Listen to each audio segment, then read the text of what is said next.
Assalamualaikum warahmatullahi wabarakatuh. Perkenalkan, nama saya Dafa Zaki Al-Hazi, NIM 119210050, Prodi Teknik Sipil, TPB 13. Pada kesempatan kali ini, saya akan menjelaskan tentang dua program yang saya buat sebagai tugas besar dari program studi pengenalan komputer dan software semester 2. Program pertama yang saya buat adalah mengenai satuan konsentrasi, yang merupakan materi dari mata kuliah kimia. Konsentrasi didefinisikan sebagai jumlah zat terlarut dalam setiap satuan larutan atau pelarut. Pada umumnya, konsentrasi dinyatakan dalam satuan fisik, misalnya satuan berat dan satuan volume, atau dalam satuan kimia, misalnya mol, massa rumus, dan ekuivalen. Pada program ini, saya membuat program satuan konsentrasi untuk mencari persen berdasar massa zat terlarut dan berdasar massa pelarut. Kode pemrogramannya dapat dilihat seperti yang ada di layar. Di awal program, saya mendeklarasikan terlebih dahulu tipe data tiap variabel dan array yang akan digunakan. Kemudian, dengan menggunakan perulangan do while, di dalam program akan mencetak bentuk soal. Setelah itu, pengguna akan memasukkan pilihan soal 1 atau 2. Jika 1, program akan langsung berjalan ke case 1, yaitu persen berdasar massa terlarut. Program akan meminta untuk pengguna untuk menginput banyaknya data yang diinginkan. Jika pengguna menginput data lebih kecil dari 1 dan lebih besar dari 99, maka program akan mencetak maaf, data terlalu banyak, coba lagi. Tetapi, jika syarat tersebut terpenuhi, maka program akan berlanjut ke perulangan for. Pada perulangan ini, program meminta pengguna untuk menginput nilai ZT atau zat terlarut dan ZP atau zat perlarut. Setelah itu, program akan memproses perhitungan sesuai dengan rumus. Hasil perhitungan tersebut akan disimpan pada array PI. Lalu, program akan mencetak hasil persen berdasar massa zat terlarut tersebut. Terlepas dari perulangan for tadi, kini program memiliki perulangan baru, yaitu untuk mencari seluruh hasil persen berdasar massa zat terlarut.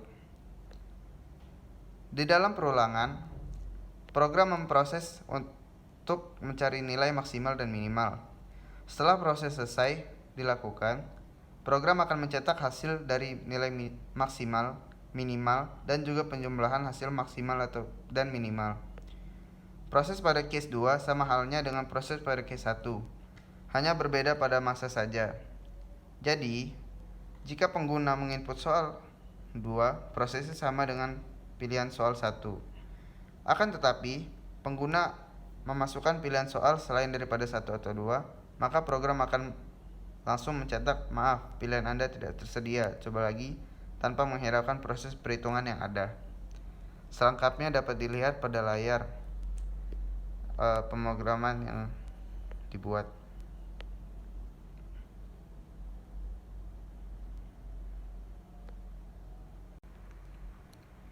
Program kedua yang saya buat adalah mengenai difraksi celah tunggal, yang diambil dari mata kuliah fisika.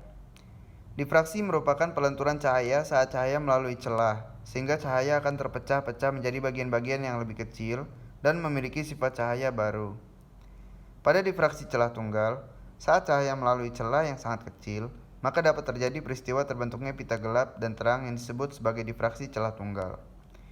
Setelah cahaya melalui celah tersebut, terbentuklah cahaya baru yang menyebar ke segala arah. Pada program ini, saya membuat program yang dapat mencari lebar celah dengan rumus D sin theta sama dengan M kali lambda. Detail pemrogramannya dapat dilihat pada layar.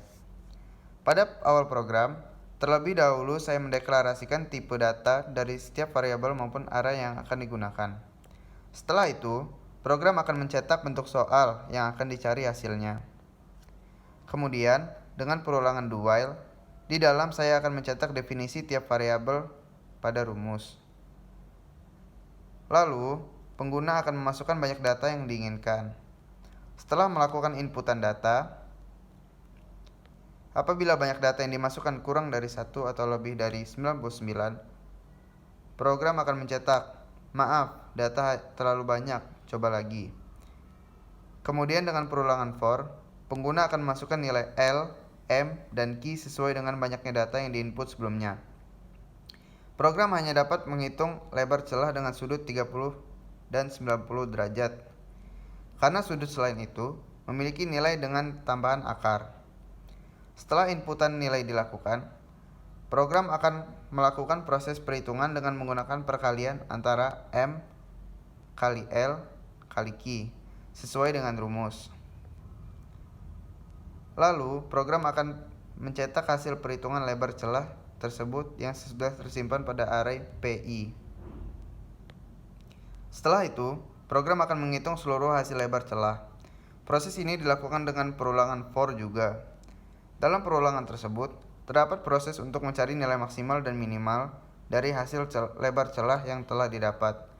Lalu, program akan mencetak nilai maksimal, nilai minimal, serta jumlah nilai maksimal dan minimal. Untuk detail pemrogramannya dapat dilihat seperti pada layar.